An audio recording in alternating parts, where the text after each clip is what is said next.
Printing में darts आ रहा है, बार बार पेपर जाम हो रहा है। प्रिंटर कस्टमर 1-2 मंथ से यूज़ नहीं कर रहे हैं प्रिंटर को। फुल डस्ट लेकर आए हैं, उसको अच्छी तरीके से साफ़ करके टेफ्लॉन को चेंज करके फिर पिकअप का भी प्रॉब्लम है, पिकअप रबर भी चेंज करेंगे। पेपर सेंसर का एरर है, उसको भी सही सेट करेंगे। स्टेप बाय स्टेप पूरा बताएंगे इस वीडियो में, आखिर तक बने रहिए।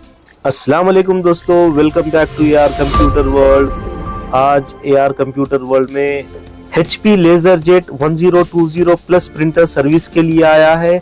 इसके अंदर डॉट प्रिंटिंग से है और रश प्रिंटिंग आ रहा है, पेपर जाम का इशू है, पेपर पिकअप का इशू है और डोर का इशू है। ये सारे इश्यूज लेके आया है प्रिंटर।